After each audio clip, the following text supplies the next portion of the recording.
Bonjour, on retourne donc aujourd'hui à l'usine Job qui est au centre donc de ce roman, Les Devis d'Anna. L'usine Job qui se trouvait donc dans le vieux Perpignan, entre le quartier Saint-Jacques et le quartier La Réale. Ce sont deux quartiers que je connais très bien. Je suis née à Saint-Jacques, rue des Carmes, et par exemple l'adresse de mon héroïne, donc d'Anna, c'est rue du Pressoir, c'est là où habitaient mes grands-parents maternels. Donc, vous voyez, c'est des endroits que je connais parfaitement bien. Et je me suis aussi donc inspirée pour cette héroïne de la grand-mère d'un ami très proche à moi, Eric, donc, qui était paperette quand elle était jeune, et qui s'appelait Rosette. Le problème, c'est que Rosette, comme prénom, c'était déjà pris par la transbordeuse d'Orange. Donc il a fallu que j'en trouve un autre et j'ai choisi Anna. Anna qui était le prénom de ma grand-mère maternelle et aussi de mon arrière-grand-mère, c'est-à-dire la maman de mon grand-père. Oui, ça fait beaucoup d'Anna, je sais, mais il se trouve que donc cette arrière-grand-mère était Bougader. Alors en catalan, ça veut dire lavandière en fait, sur la Basse, qui est une petite rivière canalisée qui traverse Perpignan, et au lavoir Saint-Mathieu, parce que mon grand-père, lui, était Matherouet. Comme ça, vous connaissez mieux le vieux Perpignan. Et donc, on y retourne tout de suite à l'usine, et puis à l'extérieur. Main gauche, la couverture, un doigt soulevant l'élastique rouge, main droite, le bloc de 100 feuilles de papier découpé, un geste rapide pour glisser le bloc sous l'élastique, rabattre, poser dans la boîte et à nouveau main gauche. Pas besoin de réfléchir, les mains travaillaient toutes seules, répétant sans arrêt le même mouvement, hypnotisant le regard, faisant perdre la notion du temps. Main gauche la couverture, l'élastique, main droite le bloc. L'esprit captif du manège des doigts tournait encore et encore, ne parvenait même plus à s'échapper, à rêver d'ailleurs. Main gauche la couverture. Anna en était à son 63e carnet, quand la cloche résonnant dans l'immense hall sonore annonça la pause de midi. Titine était déjà debout, un châle en laine tricotée croisé sur son méchant paletot gris, en train d'enfiler ses mitaines. Elle était toujours pressée. Il lui fallait traverser en courant toute la ville, par la rue de la Fusterie, la place du Marché Neuf, la rue des Augustins, le pont d'Anvesty, le palais de justice et le quartier des tanneries, avant de sortir par la porte de la République, la porte entrée et sortie, comme la nommaient tous les Perpignanais, car elle était formée de 2 arches jumelles. Puis, hors les murs, elle remontait vers les quartiers nouveaux qui ne cessaient de se développer autour de la gare, jusqu'à son petit appartement où son mari et son aîné, maçons tous les deux, l'attendaient, affamés. À peine le temps de leur préparer à manger, d'avaler elle-même 2 bouchées sans même s'asseoir, et elle referait, toujours courant, le chemin inverse pour rembaucher à l'usine à 1h30 pile. Tandis que Titine disparaissait dans l'escalier et que le brouhaha des conversations couvrait déjà le martèlement précipité de ses vieilles bottines sur les marches, Anna décida qu'elle ne rentrerait pas à la rue du Pressoir pour le dîner.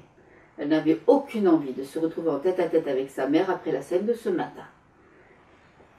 Elle prit son élan et escalada le talus couvert d'une herbe rase de toute la vitesse de ses jambes. Vite, encore plus vite.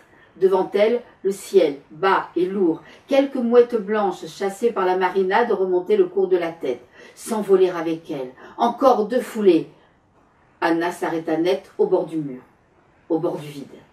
Elle resta en équilibre quelques secondes au fait du rempart, avec à ses pieds, tout en bas, la courtine brisée, précédée de l'imposante double demi-lune, les ponts-levis, le ruisseau qui serpentait dans le fossé, et au-delà, les jardins aux arbres encore dénudés par l'hiver.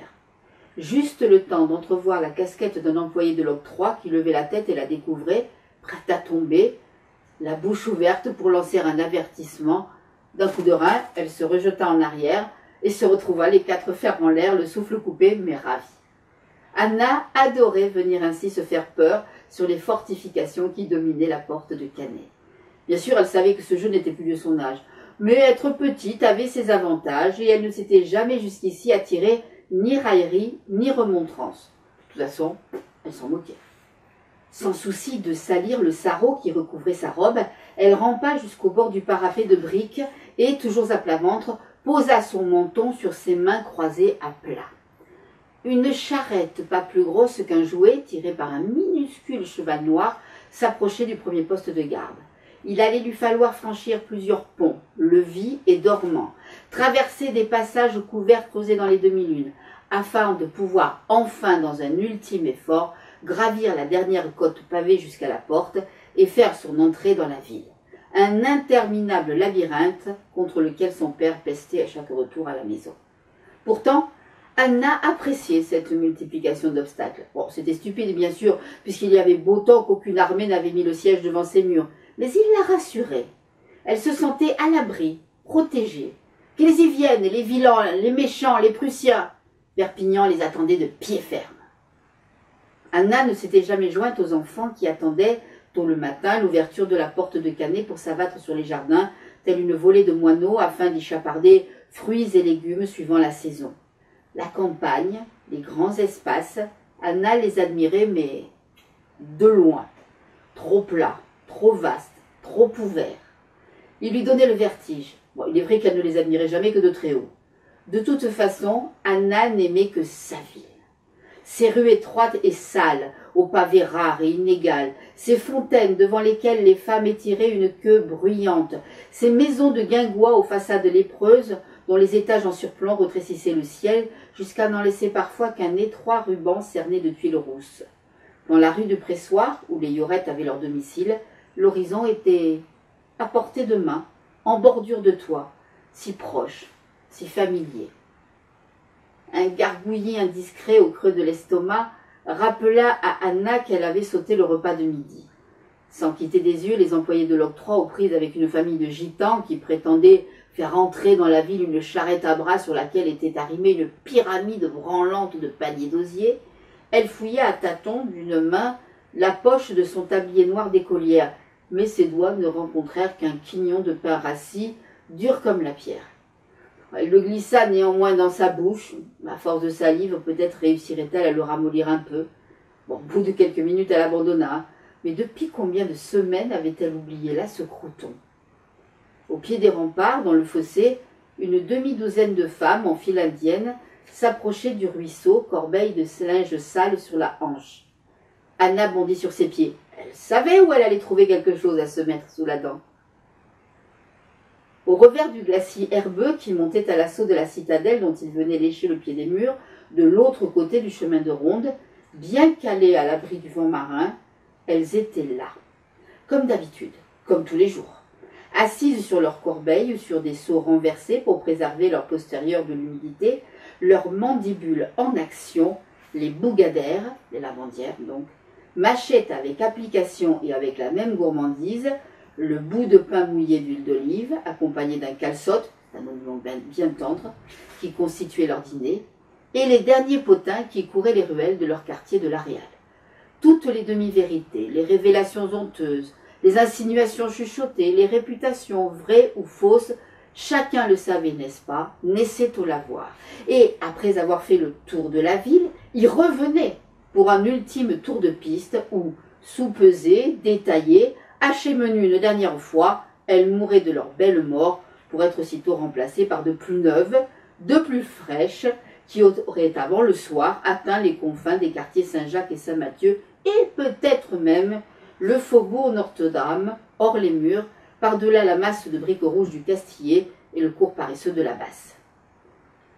Anna dégringola vers elle, se tordant les chevilles sur les cailloux qui roulaient sous ses talons. Emportée par la pente, elle évita de peu Antonia, qui s'était levée à son approche, mais pas le gros tas de linge sale, posé à même la terre, qui amortit fort heureusement sa chute. « Tu m'as l'air bien pressée, elle dit. » Anna joignit de bon cœur son rire à ceux des lavandières, tandis que Tonia, malicieuse, se mettait à fredonner, son petit doigt, gercé par l'eau, pointé vers le haut. « En belle dit, dit. » Ah, de une joie petite, termina obligeamment Anna, en pirouettant sur elle-même au risque de retomber dans le tas de linge sale. Elle dit, le doigt, c'était ainsi que Tonia l'avait surnommé bien des années auparavant, à cause de sa petite taille, et aussi parce que la chanson Une Joanne Petite était la préférée de la gamine, qui n'hésitait pas à grimper sur le bord du lavoir pour en mimer en sautillant les couplets, devant un public de lavandières conquis d'avance qui applaudissait la cabotine en cadence. Anna saluait, faisait la révérence, savourant son petit effet. Bon, même si elle devait reconnaître qu'elle n'arrivait pas à la cheville du Dédé de la rue des Écoles Vieilles. Ce grand escogriffe de 14 ans, au crâne bosselé sous les cheveux ras, jouait les artistes et rêvait de se produire un jour sur la scène de l'Alcazar ou des variétés. Les yeux des drôles du quartier s'écarquillaient lorsqu'ils faisaient mine de tirer des petits sous de leurs oreilles, mais c'était avec une voix petite qu'il remportait son plus grand succès. Les plus petits s'asseyaient en cercle autour de lui sur la place des Esplanades, impatients de lever le doigt, la main, le poing, le pied, en suivant la chanson avec une excitation grandissante qui atteignait son paroxysme sur le dernier couplet, quand, se déhanchant lascivement avec des mines efféminées, Dédé, la paupière lourde, susurrait « Ambel cool, cool, cool », déclenchant une tempête de rire dans son jeune public qui sautait aussitôt sur ses pieds pour l'imiter dans une joyeuse cacophonie. L'interprétation d'Anna était beaucoup plus sobre, mais entendre les lavandières reprendre en chœur après elle « Arbeid and Jean Petit » la remplissait de fierté. En prime, elle récoltait quelques bises sonores, des pincements de joues affectueux qu'elle n'aimait guère, et de menus cadeaux, morceaux de sucre, quartiers de pommes, épingles à nourrice, qu'elle préférait de beaucoup. Cette fois encore, Anna ne fut pas déçue. Après les traditionnelles embrassades, Tonia lui glissa dans la main une pomme de terre cuite sous la cendre, encore tiède. Les bougadaires profitaient du feu qu'elles entretenaient tout le jour sous la lessiveuse fumante posée sur un trépied, un peu à l'écart du lavoir, pour caler leur estomac avec quelque chose de chaud, un réconfort bienvenu en cette fin février, froide et humide.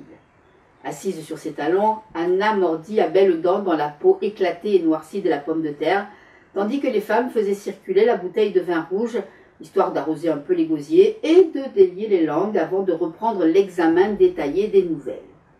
Ce petit intermède leur avait donné d'autres idées et elles avaient hâte de les partager. Anna savourait la chair fondante qui lui brûlait la langue tout en les écoutant médire et s'esclaffer. Elle aimait l'ambiance du lavoir, le martèlement des battoirs qui ponctuait vigoureusement la conversation, et le verbe haut acéré des femmes qui n'épargnaient personne. Gare aux militaires en goguette, aux tourlourous à l'affût d'une nouvelle conquête qui se risquerait à frôler leurs jupons. Elle savait les faire rebattre précipitamment en retraite d'une moquerie salace, d'une insinuation aigriarde, remettant de préférence en cause, de façon explicite, leur capacité virile. Et si la langue n'y suffisait pas, un coup de battoir bien placé accélérait la fuite de l'impudent. Cette liberté de ton, cette autorité goguenarde ravissait Anna. Certes, le travail était pénible, surtout l'hiver, quand l'eau glacée crevassait les mains et qu'il fallait quand même tordre les draps trempés qu'on venait de rincer et qui dégoulinaient le long des bras rougis. C'était dur, usant. Et récurer les saletés des autres n'était guère ragoûtant. Mais pas de contre-maîtresse sur le dos, pas de gestes mécaniquement répétés jusqu'à ce que la vue se brouille, pas de sonnerie pour vous faire sursauter. La cloche de l'église de Notre-Dame de la Réale se mit en branle, faisant vibrer l'air chargé de pluie, et l'écho se prolongea sur la droite du côté de Saint-Jacques et sur la gauche vers Saint-Mathieu. Un coup. L'œil rond de l'horloge sur le clocher dévisageait impitoyablement Anna. 1h30. L'heure de la reprise du travail. Catastrophe! Même en courant comme une folle, même s'il lui poussait soudain les jambes interminables du grand Dédé, elle n'arriverait pas à temps avant que la porte ne se referme. Elle allait être à l'amende, hein. Elle serait portée absente et Madame Boix allait être furieuse contre elle. La mère aussi. Bon, bah tant pis. Tournant résolument le dos au cadran de l'horloge qui la narguait toujours, Anna se pencha pour aider Tonia à hisser un paquet de linge sale sur la margelle en pierre qui cernait le bassin du lavoir. Ici aussi, le travail reprenait. Le ciel plombé pesait de plus en plus sur les toits de Perpignan. Ce soir, il serait bien temps de s'inquiéter. Et à partir de ça, Anna va avoir deux vies. Elle aurait dû avoir aucune des deux d'ailleurs, une tout en bas, une tout en haut. Mais pour en connaître le détail, il suffit de lire donc les deux vies d'Anna. Et moi je vous dis à demain.